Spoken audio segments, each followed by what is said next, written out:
Good morning everyone. Amit sir की class में आप सभी का स्वागत है। आज का टॉपिक है rules in absence of partnership deed. ये वो टॉपिक है जो कि पार्टनरशिप में इनिशियल स्टेज पे सिखाया जाता है so that students gate aware of the actual application of Indian partnership act 1932 in partnership accounting. Partnership business में पार्टनरशिप डीड क्या है?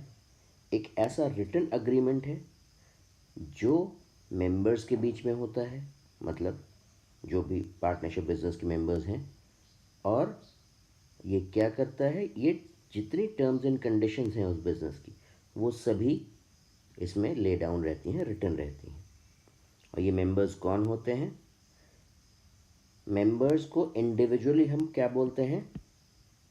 पार्टनर बोलते हैं, और collectively they are called firm. ठीक है। अब ये जो पार्टनरशिप डीड है ये एक कॉन्ट्रैक्ट है, अग्रीमेंट है इनके बीच में, जिसका रजिस्ट्रेशन रजिस्ट्रार ऑफ फर्म्स के पास करवाना ज़रूरी है। It is necessary but never compulsory. You can start a partnership business without registering it. बिना रजिस्ट्रेशन कराए भी हम उसका बिजनेस स्टार्ट कर सकते हैं। लेकिन क्या होगा अगर एक फर्म है ए और एक फर्म है बी? ए रजिस्टर्ड है, बी रजिस्टर्ड नहीं है, तो आप ट्रांजैक्शन किससे करना चाहेंगे? ए से करना चाहेंगे, बिकॉज इट इज़ रजिस्टर्ड। तो ऐसा क्या फ़ायदा होता है उससे? रजिस्ट्रेशन कराने से firm can sue the outsiders, that means any third party, or even the partners, or even the partners can sue each other, and most importantly outsiders can sue the firm.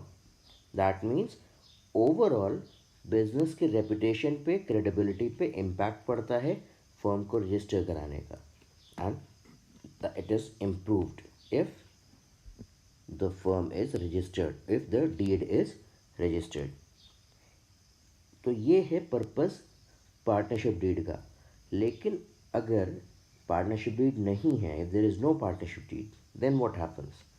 And not just this much, if there is no deed or deed is there but it is silent on certain points, तो हम क्या करेंगे?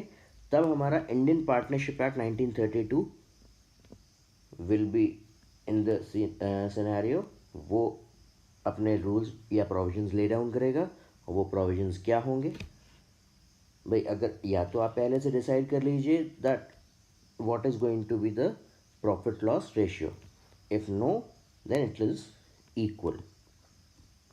आपने कितना भी capital invest किया हो, कितना भी आप एक्स्ट्रा एफर्ट कर रहे हो बिजनेस में आके, still if you have not decided about the profit share, it is equal. मतलब क्वेश्चन में अगर प्रॉफिट शेयर नहीं दिया है तो आप उसको बाय डिफ़ॉल्ट इक्वल लेके चलेंगे। फिर there is a big no on certain things. क्या? कुछ चीज़ें एकदम मना हो जाती हैं। क्या क्या हो जाती हैं?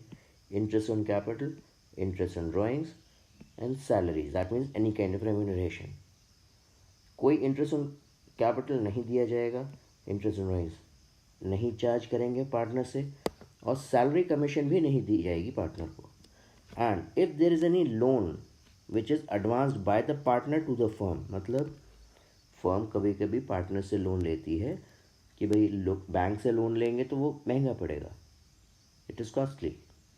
पार्टनर्स आपस में ही फर्म को लोन दे देंगे, वो सस्ता पड़ता है, that is easier finance for the firm.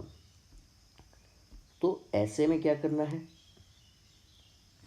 या तो ऐसे कंडीशन में इस लोन का इंटरेस्ट परसेंटेज आप डिसाइड कर लीजिए, otherwise it is going to be by default 6%. Okay, so these are the rules that are applicable when we are talking about a situation when there is either no deed, no partnership deed is there, और if deed is there लेकिन उस deed में कुछ points missing है या कुछ points पे decision नहीं हो रखा। ठीक है? So this is it. God bless you all. Happy learning.